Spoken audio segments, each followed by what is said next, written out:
Some men spend their whole lives believing they understand what broken means. They've seen cattle die in drought, watched the sky turn black with dust, held the hand of a horse as it took its last breath.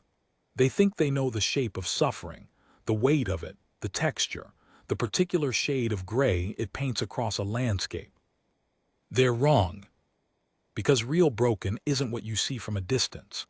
It's not the cracked earth or the dying grass or even the body that lies crumpled at the edge of the road. Real broken is what lives inside a person when the last thing they had to hold onto finally slips through their fingers. It's the moment when hope doesn't just flicker, it extinguishes entirely, leaving nothing but the echo of what used to be. I found her on a Tuesday, though the days had started blurring together like watercolors left out in the rain. She was folded against a fence post, her body a question mark of exhaustion, her dress the color of dirt and sky and everything in between. The sun was setting behind her, and for a moment I thought she was just another piece of the landscape, a shadow, a stone, a trick of the fading light. Then she moved, just a twitch of her fingers against the earth, just enough to tell me she was still breathing, still fighting, still somehow holding on to whatever thread of life kept her tethered to this world. I dismounted slow, the way you do when you're not sure if something's dangerous or just wounded. My boots made soft sounds in the dust, and my horse snorted behind me, impatient with the delay. Up close, she was younger than I'd expected, maybe 30, though it was hard to tell with her face half hidden behind a curtain of matted hair. There was blood on her hands, dark and dried into the creases of her palms like some kind of terrible map. Her lips were cracked, her breathing shallow, her whole body vibrating with a tremor I recognized as the body's last desperate attempt to generate heat. I crouched down beside her, close enough to see the delicate architecture of her collarbone beneath the torn fabric of her blouse, close enough to smell the copper tang of blood and the sharp, bitter scent of fear. Her eyes were closed, and for a terrible moment I thought I'd arrived too late. Then her lips moved, just barely, just enough to shape a sound that might have been a word or might have been a prayer. And I leaned in, because that's what you do when someone is trying to tell you something important. I leaned in and I listened. What she whispered broke me in ways I'm still trying to understand. The sun was a dying ember on the horizon, bleeding orange and crimson across the prairie in a way that should have been beautiful, but instead felt like a warning. I'd been riding for 6 hours, chasing a stray heifer that had wandered too far from the herd, and my back ached in that familiar, bone-deep way that tells you you're getting older whether you like it or not. My name is Eli Morgan, and I've been ranching these lands for 37 years, long enough to know that the prairie doesn't give up its secrets easily, but also long enough to know that sometimes it gives them up in ways you wish it hadn't. The heifer had led me through 3 sections of rough country, across 2 dry creek beds, and into a stretch of land I usually avoided because the fencing was bad and the ground was treacherous with gopher holes. I was thinking about how I'd need to fix that fence line, cataloging the repairs in my head the way I'd done 1,000 times before, when I saw something that didn't belong. At first, it was just a shape, a darker patch against the pale gold of the dried grass, nestled against a fence post that had been leaning sideways for years. I thought it might be a calf, maybe a yearling that had gotten separated from its mother and collapsed from exhaustion. I'd seen it happen before, especially during the dry months when the grass was thin and the water was scarcer than common sense. But as I got closer, I saw that the shape was wrong, too long, too angled, too human. My horse felt my tension before I knew I was feeling it myself. He stopped, ears pricked forward, nostrils flaring as he caught a scent I hadn't yet processed. I patted his neck, an automatic gesture, and swung down from the saddle. The ground was harder than I expected, packed down by weeks without rain, and my knees popped in protest as I landed. I tied the reins to a nearby post and walked toward the shape, my boots making soft sounds in the dust. The closer I got, the more details resolved themselves. The tangle of dark hair, the torn fabric, the pale skin that seemed almost translucent in the dying light. A woman. She was a woman, crumpled against the post like a doll that had been discarded by a careless child. My first thought was that she was dead. There was a stillness to her that seemed permanent, a quality of abandonment that I'd seen before in animals that had given up the fight. But then I noticed the almost imperceptible rise and fall of her chest, and I felt something loosen in my chest that I hadn't realized had tightened. I crouched down beside her, close enough to see the fine network of veins in her eyelids, the way her lashes cast tiny shadows on her cheeks. She was wearing a dress that might have once been pretty, something with flowers printed on it, but now it was torn and stained with dirt and what looked like dried blood. Her hands were the worst, red and raw, with broken nails and cuts that had scabbed over poorly. "Ma'am," I said, my voice coming out rougher than I intended. "Ma'am, can you hear me?" She didn't respond. Her breathing was shallow, barely there, and I could see her shivering even though the evening was warm. I took off my jacket and draped it over her, noticing how small she seemed underneath the worn denim. That's when I saw the marks on her arms. They were strange, not like anything I'd seen before. Not the random scrapes and bruises you get from a fall, but something more deliberate, more patterned. They were thin lines, almost like scratches, running in parallel rows from her wrists to her elbows. Some of them were fresh, still red and angry, while others had faded to pale white scars that must have been there for years. I felt a chill that had nothing to do with the temperature. I knew what those marks meant. I'd seen them before, in other contexts, in other people.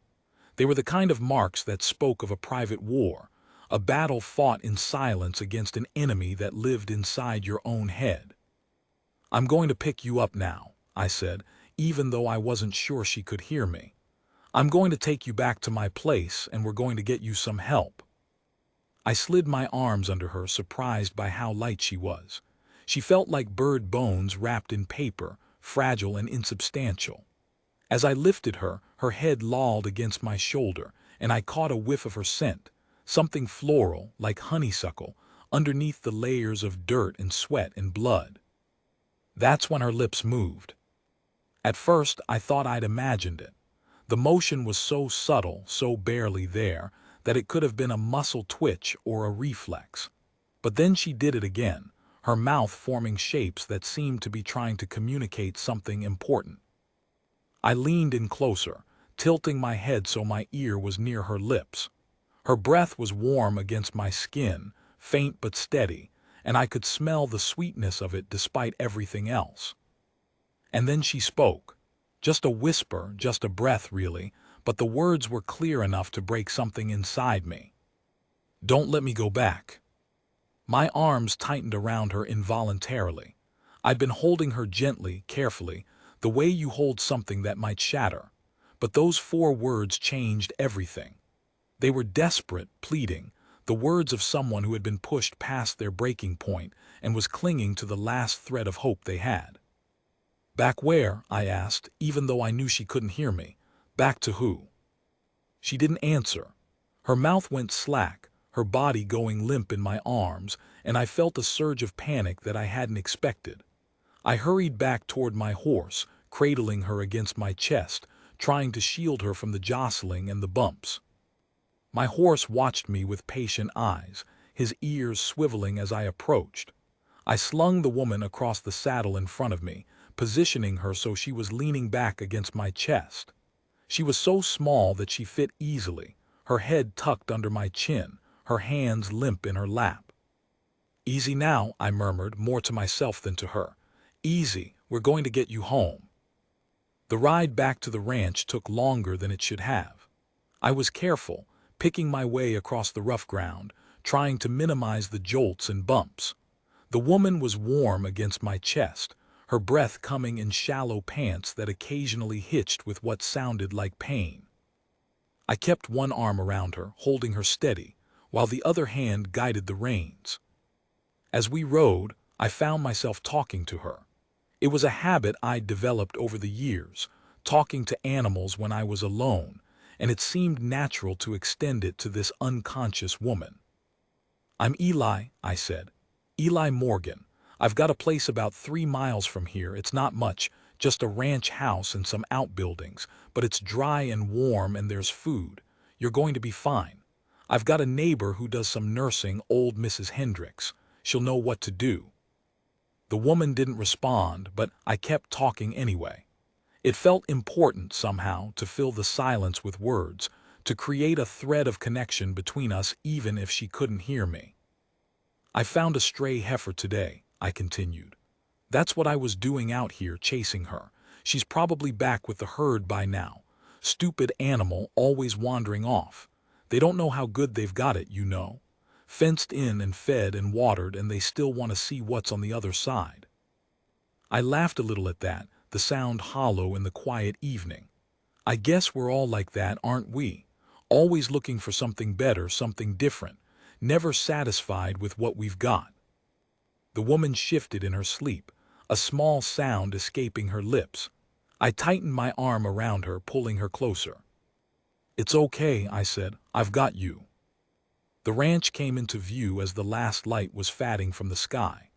It was a modest setup, a 2-story house with peeling paint, a barn that needed repairs, a corral that had seen better days. I'd inherited it from my father, who'd inherited it from his father, and between the three of us, we'd managed to hold onto it through droughts and floods and everything in between. I rode up to the house and swung down, carefully lifting the woman into my arms again. Her head lolled against my shoulder, and I could feel the rapid flutter of her pulse against my neck. The door was unlocked, as always. I pushed it open with my shoulder and stepped inside, the familiar smell of dust and old wood and coffee greeting me like an old friend.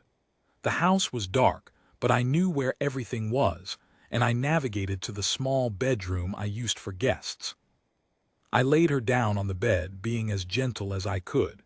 She immediately curled into a ball, her knees drawn up to her chest, her hands tucked under her chin. It was the posture of someone who had learned to make themselves small, to take up as little space as possible. I lit a lamp, and the soft glow revealed the full extent of her condition. She was thinner than I'd realized, her collarbones visible beneath the thin fabric of her dress. There were bruises on her arms and legs, some old and yellowing, some fresh and purple. The scratches I'd noticed earlier were more numerous up close, crisscrossing her skin in a pattern that made my stomach turn. But it was her face that really got to me. Even in unconsciousness, she looked exhausted, not the normal kind of tired that sleep can fix, but something deeper. Something that had been building for years, maybe decades. There were fine lines around her eyes and mouth, evidence of a life that had been harder than it should have been. I stood there for a long moment just looking at her. She was a stranger, a complete unknown, and yet I felt a connection to her that I couldn't explain. It was something about the whisper, I thought, those 4 words that had broken through her unconsciousness to reach me. Don't let me go back. Back where? Back to whom? And why was the thought of it so terrifying that even in her sleep, she had to plead with a stranger not to return her to it? I won't, I said, even though she couldn't hear me. I promise I won't let you go back. The words felt heavy, weighted with a significance I didn't fully understand. It was a promise I had no business making, to a woman I didn't know, under circumstances I didn't understand. But I meant it anyway. I meant it with every fiber of my being. I filled a basin with warm water and brought it to the room, along with clean towels and a roll of bandages from the medicine cabinet. I cleaned her wounds as gently as I could, wincing when she flinched in her sleep.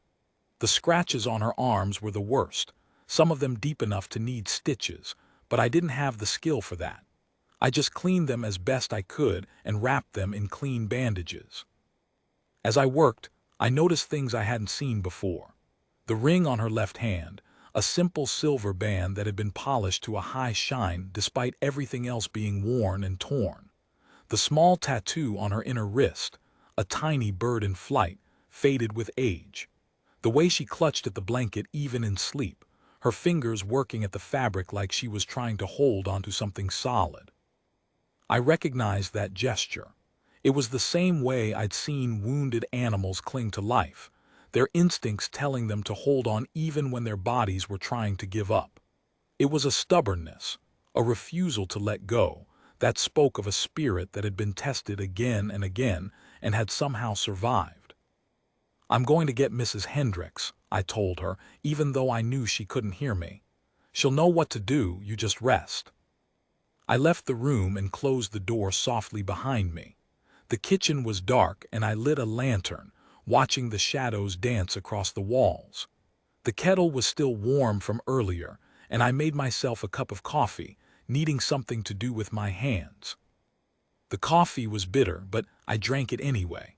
I thought about the woman in my guest room, about the marks on her arms and the terror in her whisper. I thought about all the things that could have brought her to this point, all the ways a person could be broken so completely that they ended up crumpled against a fence post in the middle of nowhere. And I thought about the promise I'd made, the promise I had no right to make, but that I would keep anyway. Because that's what you do when someone whispers something that breaks your heart. You pick up the pieces, you hold them together as best you can, and you hope that maybe, just maybe, it will be enough. The night passed in fragments, broken by the soft sounds of her restlessness. I didn't sleep much. I couldn't. Every time I closed my eyes, I saw her face, pale and gaunt, framed by that dark curtain of hair, and heard her whisper echoing in my mind. "Don't let me go back." So I sat in the old armchair by the window, a blanket draped over my legs, watching the stars wheel slowly across the sky. The prairie was quiet, the kind of profound silence that settles over the land when even the crickets have given up for the night. It was a silence I was used to, one I'd lived with for most of my adult life, but tonight it felt different, heavier, like the air itself was waiting for something to happen. Around 3 a.m. she started talking in her sleep. Not words exactly, more like sounds, soft murmurs that rose and fell like the tide. I moved closer, sitting on the edge of the bed, and watched her face twitch and shift in the lamplight. She was dreaming about something, some memory that had its teeth in her and wouldn't let go. "No," she whispered, her voice thin and ready. "No, please, I can't do it anymore." Her hands came up, fending off something invisible. The bandages I'd wrapped around her wrists crinkled with the movement. I reached out and took her hands, gently, holding them still. "It's okay," I said. "You're safe, you're in my house. No one's going to hurt you." She calmed almost immediately, her hands relaxing in mine, her breathing deepening. I sat there for a long time, holding her hands, watching her sleep. I didn't know her. I didn't know anything about her except that she was wounded and afraid and alone. But in that moment, sitting in the quiet dark, I felt responsible for her in a way I couldn't explain. The first light of dawn was just beginning to creep over the horizon when I heard her stir. It was a small sound, just the rustle of sheets as she shifted, but it was enough to pull me from the half-doze I'd fallen into. I looked over at the bed and saw her eyes were open. They were brown, a deep, dark brown that seemed to hold entire galaxies in their depths, and they were looking at me with an expression I couldn't quite read, part confusion, part fear, part something else that I didn't have a name for. "Good morning," I said, keeping my voice low and gentle. "You're safe. My name's Eli. I found you last night out near the fence line. You were in pretty bad shape." She stared at me for a long moment, her eyes moving slowly across my face like she was trying to memorize it. Then she looked down at her hands, at the bandages wrapped around her wrists, and something flickered in her expression. Recognition, maybe, or memory. You brought me here." Her voice was rough, barely more than a whisper. And she had to clear her throat to try again. "You took me out of the field." "I did," I said. "You were lying by the fence post. I saw you as I was riding by. You looked like you needed help." She was quiet for a moment, processing that. Then she pushed herself up on her elbows, wincing as the movement pulled at her wounds. I reached out automatically to help her, and she flinched away, a quick, instinctive movement that told me more than any words could. I pulled my hands back immediately. "I'm sorry. I didn't mean to." "No," she said. "It's okay. I'm not used to people helping me."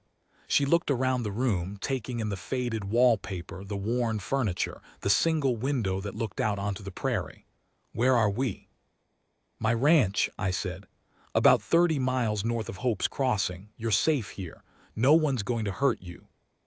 She looked at me again, and this time there was something different in her eyes. Wariness still, but also a flicker of something that might have been hope. "You don't know me," she said. "You don't know what I've done. You don't know what I am." "I know you were hurt," I said. "I know you were alone. And I know you asked me not to let you go back. I promised I wouldn't." Her eyes widened, and for a moment I saw something in them I hadn't expected. Not gratitude, not relief, something closer to terror. "You heard that," she whispered. "You heard what I said." "I did." She closed her eyes, and her whole body seemed to sag. When she spoke again, her voice was barely audible. "I didn't mean to say that. I didn't mean to. I never should have said anything. I never should have." "Hey," I said, keeping my voice calm. "Whatever it is, it's okay. You're not in trouble. You're not going back anywhere you don't want to go. I told you that." She opened her eyes and looked at me again, and this time there were tears glistening in them. "You don't understand," she said. "You can't understand. There are things about me that would change the way you look at me. That would make you want to push me away. That would make you wish you'd never found me." "I doubt that," I said. "I've seen a lot of things in my life, ma'am. I've seen people at their worst and at their best. I'm not easy to scare off." She laughed at that, a short, bitter sound that seemed to surprise even her. "You should be. You should be very easy to scare off, especially when it comes to me." There was a pause, a long moment of silence that stretched between us like a wire. I could see her wrestling with something, some internal decision that was costing her everything she had. "I'm going to make some coffee," I said finally. "You should rest. You've been through a lot." I started to stand up, and she reached out a hand to stop me. Her fingers closed around my wrist, and I felt the coolness of her skin, the fragility of her bones. "Wait," she said. "Don't go, not yet." I sat back down on the edge of the bed. She pulled her hand away, wrapping her arms around herself in a gesture that looked almost protective. "I don't know how to do this," she said. "I don't know how to let people in. I've been on my own for so long that I've forgotten how to trust anyone, and I still don't trust you. I don't trust anyone, but I need someone to help me understand what happened to me, what I've become." "What do you mean?" I asked. She looked down at her hands, at the bandages. "I don't know where to start. There's so much, and it's all tangled up together, and I can't separate any of it. I can't remember who I was before any of this happened. I can't remember the good parts, the parts that didn't hurt." "You don't have to tell me everything," I said. "Not all at once. You don't even have to tell me anything if you don't want to, but if there's something I can do to help, I want to do it." She was quiet for a long time. I could see her wrestling with herself, trying to decide whether to trust me or not. Finally, she spoke, her voice so low I had to lean in to hear her. "My name is Sarah," she said. "Sarah Miller. I'm from a town called Red Springs, about 100 miles east of here, and I ran away. I ran away from the man I was supposed to marry, the man who was supposed to take care of me, protect me. But he didn't protect me. He was the one who—" She trailed off, unable or unwilling to finish the sentence. "What did he do?" I asked, already knowing the answer but needing to hear her say it. "He was supposed to be my husband," she said, her voice breaking. "My father arranged it when I was 17. He was older, settled, with a good reputation and a thriving business. My father thought he would be a good match. He didn't know what he was like behind closed doors. He didn't know the way he would hit me if I did something wrong. The way he would." She paused, and something in her expression shifted. It was like watching someone reach the end of their strength, the point where even the effort of speaking is too much. "I can't talk about this anymore," she said. "I'm sorry, I'm so sorry, I need some time." "Of course," I said. "Of course, Take all the time you need. You don't have to apologize for anything. You didn't do anything wrong." She looked at me then, and there was something in her eyes that I hadn't seen before. It was gratitude, pure and simple, mixed with a wariness that was still there but had begun to fade. "Thank you," she said. "Thank you for finding me. Thank you for bringing me here. Thank you for not judging me." "You don't need to thank me," I said. "I did what any decent person would do." "No," she said. "You don't understand. In my experience, most people wouldn't have done what you did. Most people would have seen me lying there and ridden right past, or they would have taken me back to town and turned me over to the authorities the way they're supposed to. But you brought me here. You cleaned my wounds. You promised to protect me from going back. No one has ever done that for me before. No one has ever been willing to fight for me." There were tears streaming down her face now, and I felt my own eyes sting in response. I blinked rapidly, trying to hold back the emotion that was threatening to overwhelm me. "You don't need anyone to fight for you," I said. "You fought for yourself. You ran away. You got out. That takes more courage than anything I've ever done." She shook her head, a tiny movement. "It wasn't courage," she said. "It was desperation. It was the knowledge that if I stayed one more day, one more hour, I would die. And I couldn't let that happen. I couldn't let him win." "You didn't let him win," I said. "You're here, you're alive, that's what matters." She looked at me for a long moment, and then she did something I hadn't expected. She reached out and took my hand, her fingers intertwining with mine. "Thank you," she said again. "I don't know what's going to happen to me. I don't know if I can ever go back to being the person I used to be before everything went wrong. But right now, in this moment, I'm alive. I'm safe. And I have you to thank for that." I squeezed her hand gently. "You don't have to thank me, Sarah. You don't have to thank me for anything. You've been through enough. Now you just need to rest and heal and figure out what comes next." "What does come next?" she asked. "I've been running for so long that I don't know how to stop. I don't know how to be still. I don't know how to be safe." "One day at a time," I said. "That's how it works. One day at a time, and you figure it out as you go along. You don't have to have all the answers right now. You just have to be willing to keep going." She nodded slowly, her eyes never leaving mine. Then she let go of my hand and lay back down on the pillow, her face turned toward the window where the sun was beginning to rise. "I'm going to try," she said. "I'm going to try to trust you. I'm going to try to believe that I deserve help, that I deserve to be safe and happy and free. I'm going to try to believe that there's still good in the world." "I promise you there is," I said. "I promise you there's still good in the world, and I promise you deserve all of it." She closed her eyes, and her face relaxed into an expression that might have been peace. I sat there for a few more minutes, watching her sleep, feeling the weight of everything she'd told me settle over my shoulders. There were things she hadn't told me, I knew that. There were layers of her story that she hadn't been ready to reveal, depths of pain that I couldn't even begin to imagine. But that was okay. She'd taken the first step, and that was all that mattered. I got up quietly and left the room, closing the door behind me. In the kitchen, I made coffee and sat down at the table, staring out the window at the prairie that stretched to the horizon.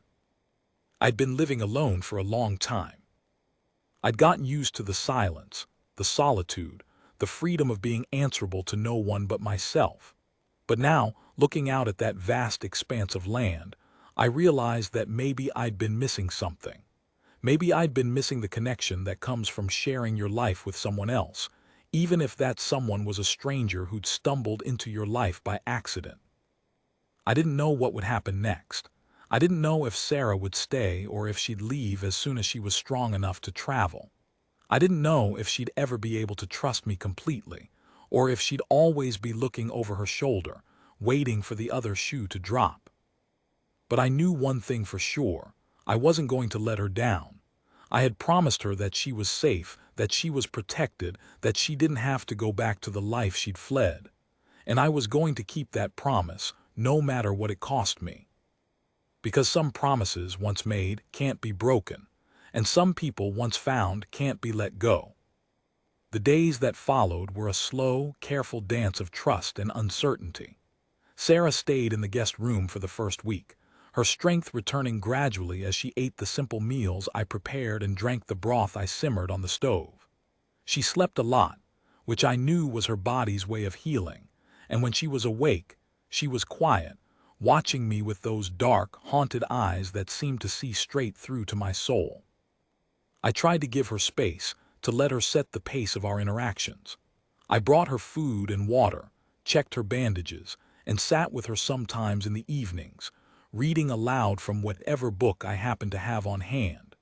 She didn't seem to care what I read, just that I was there, that I was filling the silence with words that didn't require a response. It was on the 8th day that she finally came out of the room on her own. I was in the kitchen making breakfast when I heard the soft shuffle of footsteps behind me. I turned and saw her standing in the doorway, wrapped in one of my old flannel shirts over her torn dress, her hair brushed and pulled back from her face. She looked stronger than she had when I'd first found her. The color was coming back to her cheeks, and the dark circles under her eyes were beginning to fade. But there was still something fragile about her, a quality of being broken and mended that might take years to fully heal. "Good morning," I said. "You're up early." "I couldn't sleep," she said. "I woke up and I thought I was back there, in the house. I could hear his footsteps and I thought he was coming for me. It took me a moment to remember where I was." I felt a cold stab of anger directed at the faceless man who had hurt her. "You're safe," I said, the words automatic now. "You're not back there. You're here with me. Nothing's going to hurt you." "I know," she said. "I know, it's just sometimes my mind plays tricks on me. I can't always tell what's real and what's just a memory. It all blends together sometimes." She came further into the kitchen, moving slowly, carefully, like she was testing her body's capabilities. She sat down at the table, and I poured her a cup of coffee, sliding it across the worn wood toward her. "I'm sorry I've been so much trouble," she said. "I know I've been a burden. I know you didn't sign up for any of this." "You're not a burden," I said. "You're a guest. There's a difference." She smiled at that, a small, tentative smile that reached her eyes. "You're very kind, Eli, kinder than I deserve." "You deserve all the kindness in the world," I said, "and more." She looked down at her coffee and I saw a muscle in her jaw twitch. When she spoke, her voice was thick with emotion. "You don't even know me. You don't know what I've done, what I've had to do to survive." "I know you were running from something terrible," I said. "I know you were in so much pain that you couldn't keep going, and I know you asked me not to let you go back. That's all I need to know." She was quiet for a long time, staring into the depths of her coffee cup. Then she spoke, her voice barely above a whisper. "I left a child behind." The words hit me like a physical blow. I felt my breath catch in my throat, my hands stilling on the counter. "A child." "My son," she said. "His name is Thomas. He's 5 years old. I had to leave him. I had to leave him with that monster because I couldn't take him with me. I couldn't save him and I couldn't stay." Her voice broke on the last word, and she pressed her hands to her face, shoulders shaking with silent sobs. I went to her, kneeling beside her chair, and I did something I hadn't done in years. I put my arms around her and held her as she cried. "I couldn't save him," she repeated, the words muffled against my shoulder. I tried so hard, but I couldn't. He wouldn't let me. He told me if I ever tried to take Thomas, he would kill us both. And I believed him. I believed him because he'd already done it. He'd already killed everything else inside me." "Sarah," I said. "Sarah, I'm so sorry. I didn't know. I didn't realize." "No one realizes," she said. "No one sees. He's a respectable man. He's a community leader. He's a pillar of the church. No one would ever believe the things he's done. No one would ever believe he's capable of hurting anyone." She pulled back from me, wiping her eyes with the back of her hand. Her face was blotchy and red, her eyes swollen from crying, but there was something fierce in her expression that I hadn't seen before. "I'm going back," she said. "I've been thinking about it ever since I woke up here. I'm going back to get him. I'm going to save my son." "Sarah, you can't," I started, but she cut me off. "I can," she said. "I have to. He's my son, my little boy. I can't abandon him to that monster. I can't let him grow up in that house, watching what I watched, experiencing what I experienced. I won't let him become like his father." I opened my mouth to argue, to point out all the reasons why this was a terrible idea, why it was dangerous and foolish and could get her killed. But I looked into her eyes, and I saw something there that stopped me. It was a resolve, a certainty, that told me she wasn't going to be talked out of this. "Let me help you," I said instead. "Let me go with you." "What?" She stared at me like I'd lost my mind. "You can't. This isn't your fight. You don't even know me. Why would you risk your life for someone you barely know?" I thought about that, about all the reasons why I should walk away, why I should wash my hands of this situation and let her go on her own. But then I remembered the whisper that had broken my heart, the desperate plea not to let her go back. I remembered the way her voice had cracked when she talked about her son, the pain that had been so raw and immediate that I'd felt it like a physical wound. "Because you asked me not to let you go back," I said, "and I promised I wouldn't, and a promise is a promise." She stared at me for a long moment, her expression shifting through a dozen different emotions. Then she reached out and took my hand, squeezing it with a strength that surprised me. "Thank you," she said. "Thank you, Eli. I don't deserve this. I don't deserve your kindness or your help, but I'm so grateful. I'm so grateful I can't even find the words." "You don't need to find the words," I said. "You just need to let me help you. That's all I'm asking." We spent the next few hours planning. Sarah told me everything she knew about the man she'd fled, his habits, his schedule, the layout of the house where she'd lived for 5 years. It was a meticulous process, the planning of a woman who had been thinking about this moment for a long time. "We have to be careful," she said. "He's dangerous. He won't hesitate to hurt us if he catches us. He's killed before. Maybe not directly, but he's caused deaths. He's responsible for things that—" She trailed off, unable to finish the sentence. "When did he say he would be out?" I asked, pushing past the discomfort. "The first Tuesday of every month," she said. "He goes to the neighboring town for business. He's usually gone most of the day, sometimes overnight. That's when I can get in. That's when I can get Thomas." I nodded. "That's 3 days from now. We'll need to prepare, get supplies, figure out a route."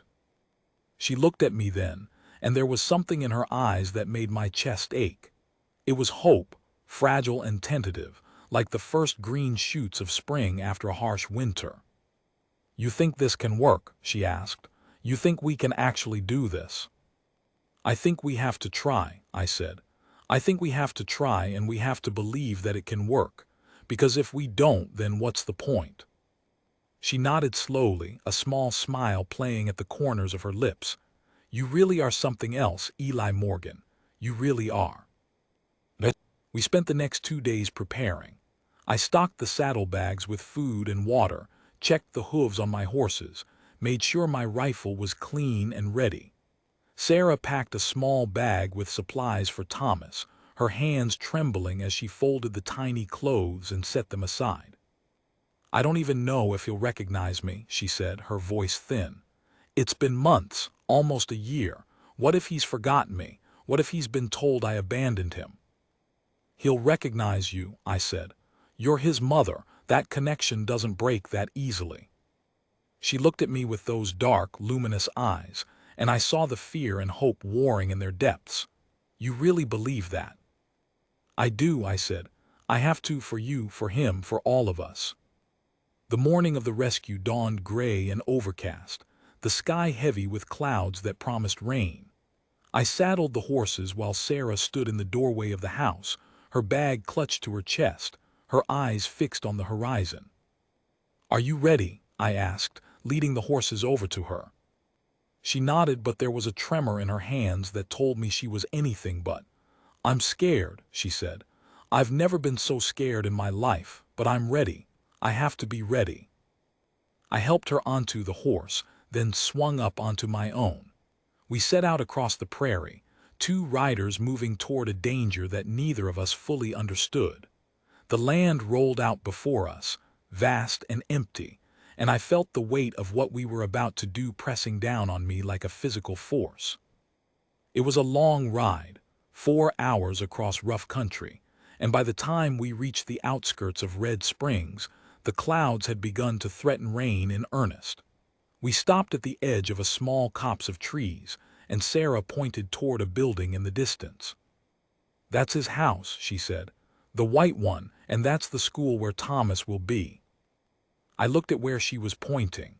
The building was a small, unassuming structure, a white clapboard building with a modest steeple. It seemed innocent enough, like any other small-town house. "He keeps the door unlocked?" I asked. She nodded. "He's arrogant. He thinks no one would dare to try to take anything from him. He thinks he's untouchable." "He's wrong," I said. "He's about to find out just how wrong he is."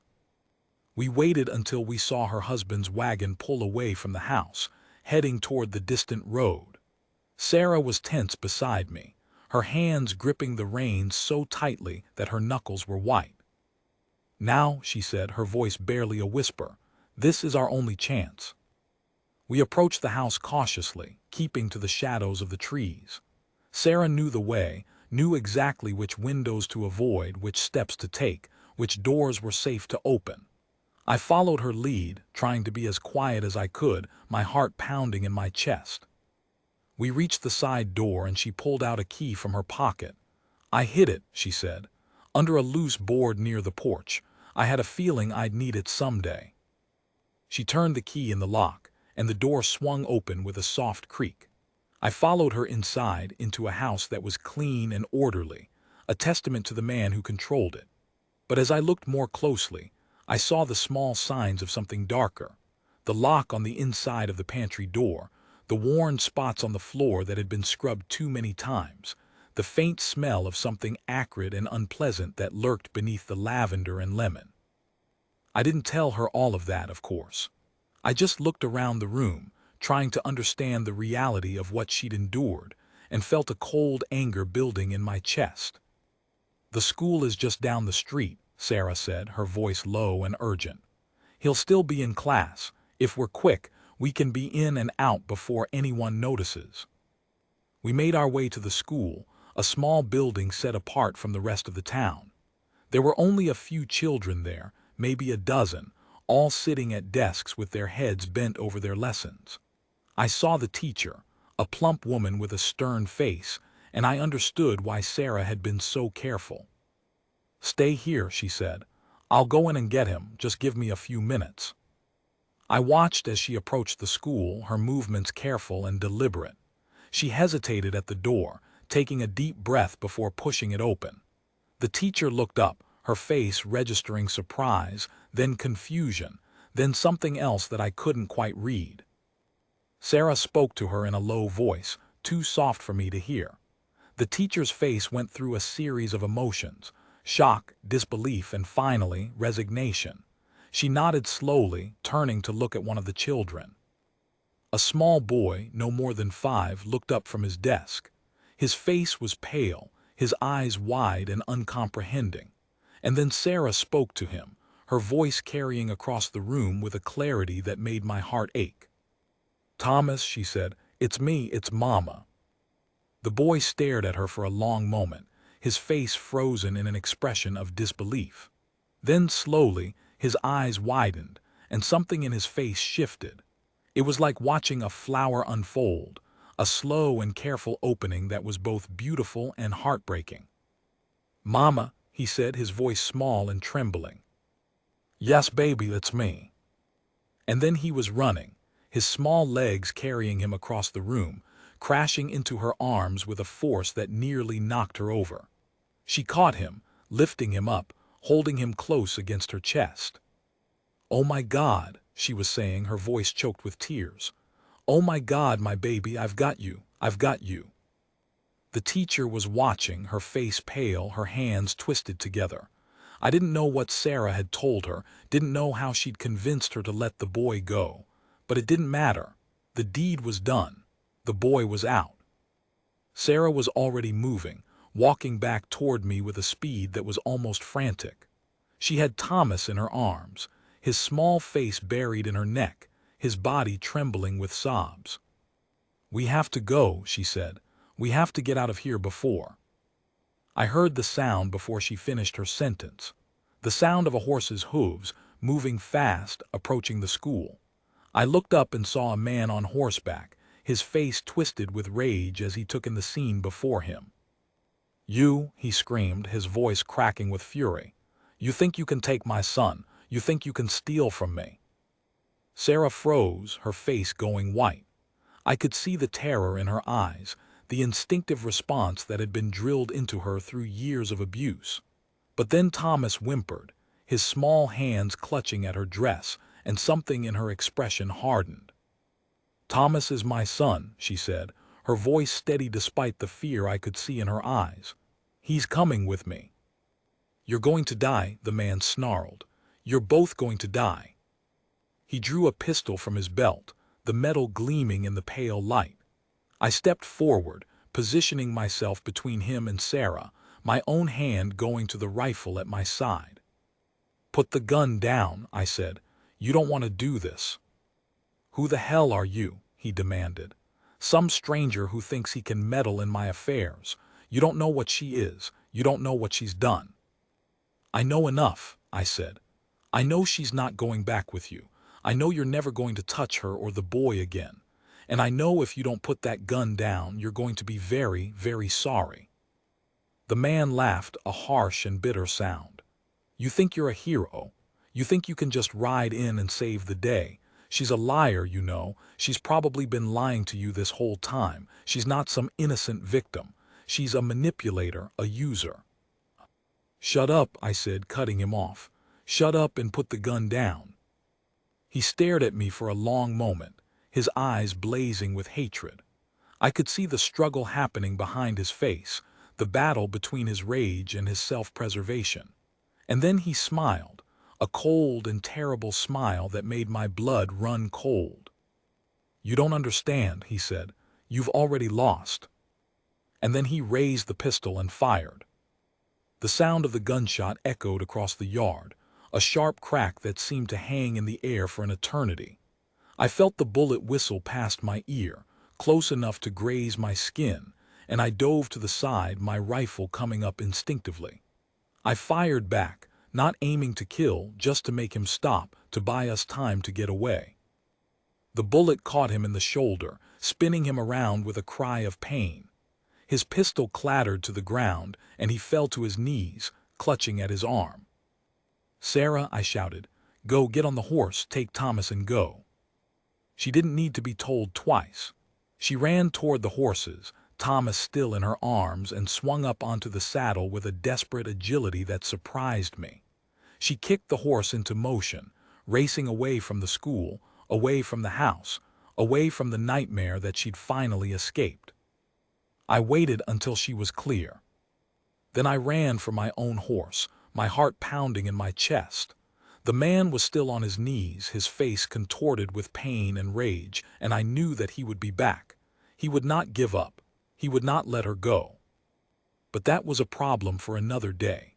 For now, all that mattered was getting Sarah and Thomas away from this place, away from the nightmare that had consumed so much of their lives. I caught up to them on the road, my horse running full out to close the distance. Sarah was riding hard, her face pale and set, Thomas clutching her waist with all his small strength. "Is he dead?" she asked, her voice tense with fear. "No," I said, "but he's wounded. He's not going to be coming after us anytime soon." She didn't look relieved. If anything, she looked more frightened than she had before. "He'll come after us," she said. "He won't stop. He'll never stop. He'll hunt us until the ends of the earth if that's what it takes." "I know," I said. "That's why we're not going to stay in one place. We're going to keep moving, keep running until we find somewhere safe, somewhere he can't find us." She was quiet for a long moment, her eyes fixed on the road ahead. Then she spoke, her voice soft and tired. "Eli, you don't have to do this. You don't have to run with us. You can go back to your ranch, go back to your life. I won't hold it against you." "Sarah," I said, "I'm not going anywhere. I'm in this now. Whatever happens, we face it together." She looked at me then, and there was something in her eyes that I hadn't seen before. It was trust, finally and completely. She trusted me with her son, with her life, with everything she had left. "Okay," she said. "Okay, we face it together." We rode for the rest of the day, putting as much distance between us and Red Springs as we could. The sun was setting when we finally stopped, finding a sheltered spot near a small creek. Sarah slipped off the horse, Thomas in her arms, and I watched as she sat down on the grass, cradling him against her chest. "I've got you," she was saying, her voice a soft murmur. "I've got you, baby. We're safe now. We're safe." Thomas was clinging to her, his small hands fisted in her shirt. His face was buried in her neck, and his body was still trembling, but he was quiet, trusting his mother to protect him. I built a small fire, watching the flames lick at the wood. Sarah and Thomas were asleep within minutes, curled up together on a bed of leaves and grass. I stayed awake, keeping watch, scanning the darkness for any sign of pursuit. But there was nothing. Just the quiet sounds of the night, the crackling fire, the soft breathing of the two people sleeping nearby. I looked at Sarah, at the way her face had softened in sleep, at the way Thomas was nestled against her like he'd never been apart from her. And I felt something shift inside me, something I hadn't felt in a long time. It was hope, I realized. Hope for the future, for a life that was different from the one I'd been living. Hope for a chance to build something with someone, to be part of something bigger than myself. I didn't know what was going to happen tomorrow, or the day after that, or the day after that. I didn't know if we would ever truly be safe, or if the past would always be chasing us. But right now, in this moment, we were together. We were alive. We were free. And that was enough. The next morning, we woke early, packed our things, and started riding again. The sun was just rising, painting the sky in shades of pink and gold. Sarah was holding Thomas in front of her, teaching him to hold the reins, her voice soft and patient.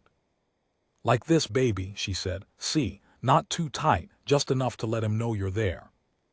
Thomas giggled, a small, delighted sound that made my heart swell. I looked at Sarah, at the way she was smiling down at her son, and I felt a warmth spread through my chest. "Where are we going?" Thomas asked. "Are we going home?" "No, baby," Sarah said, her voice soft. "We're going somewhere new, somewhere better. We're going to make a new home." "Is Daddy coming?" Thomas asked, and I saw Sarah flinch. "No, baby," she said. "Daddy's not coming. It's just going to be me and you, and Uncle Eli if he wants to stay."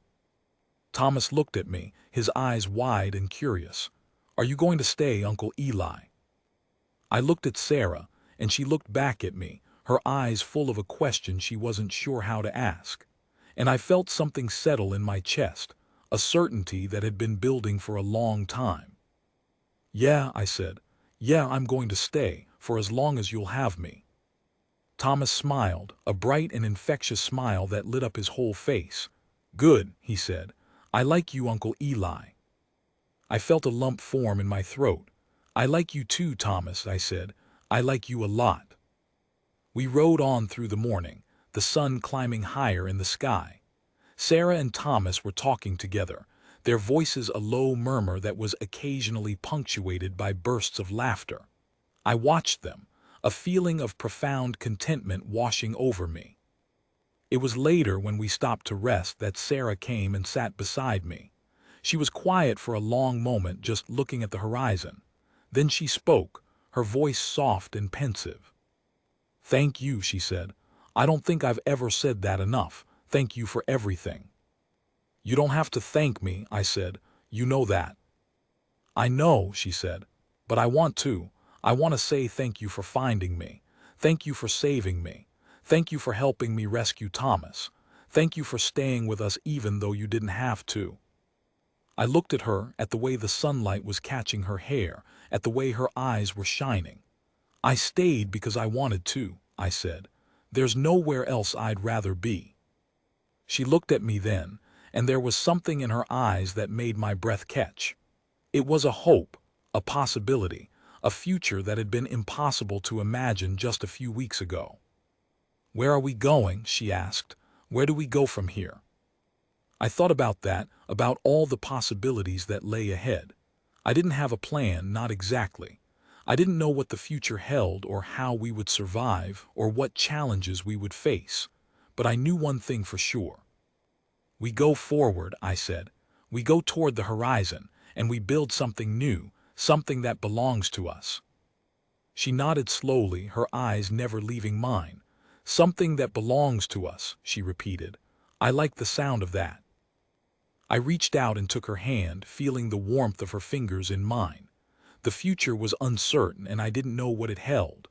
But in that moment, sitting on the edge of the prairie with Sarah and Thomas by my side, I felt something I hadn't felt in a long time. I felt alive. I felt hopeful. I felt whole. The sun was setting behind us, painting the sky in shades of orange and gold.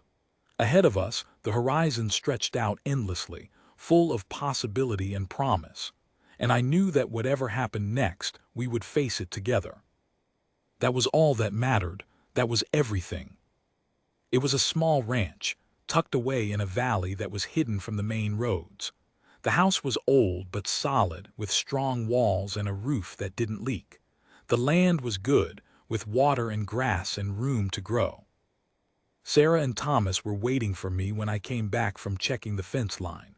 Thomas was playing in the yard, chasing a chicken that had wandered too close.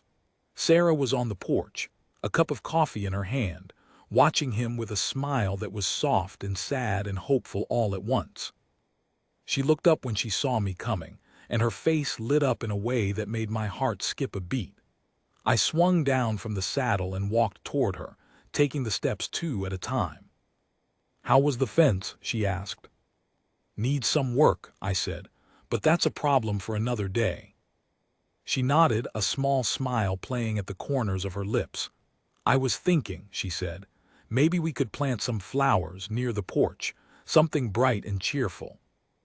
I thought about that, about what it would mean to plant flowers, to put down roots, to commit to staying in one place for the long haul.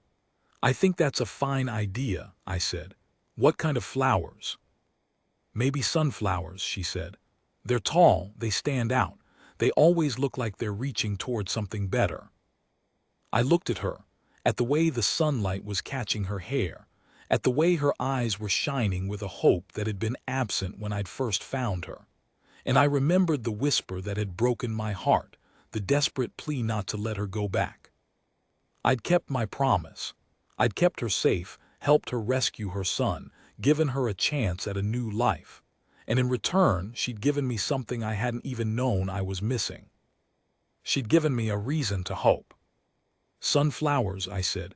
"I like that. They're tough. They don't give up. They keep growing no matter what."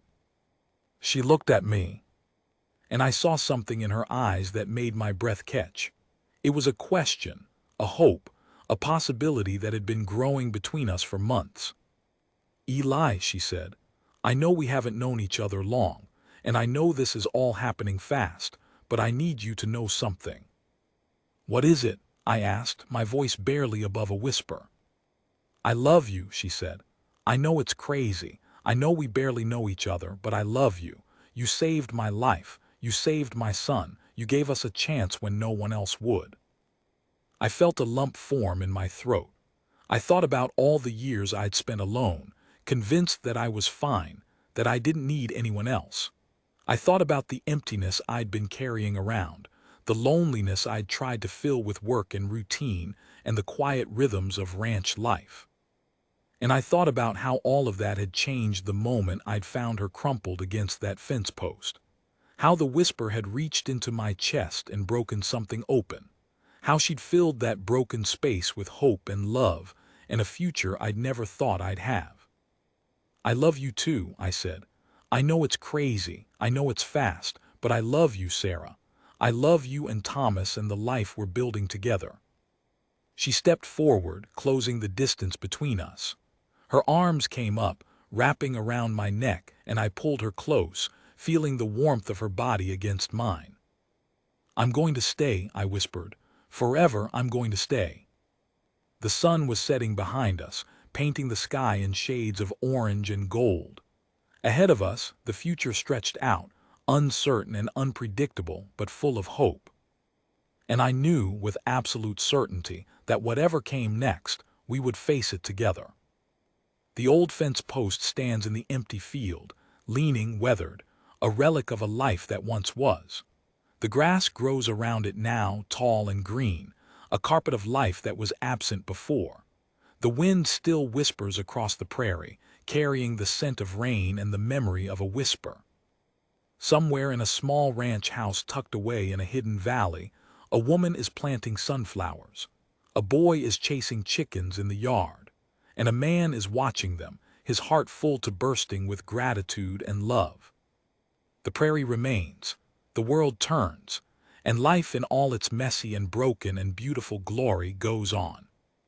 The fence post stands in the empty field, a monument to a moment of discovery, a testament to a promise kept, a reminder of a whisper that broke a heart and mended it again. And the sun keeps rising, every single day, on a landscape that has witnessed 1,000 stories and will witness 1,000 more.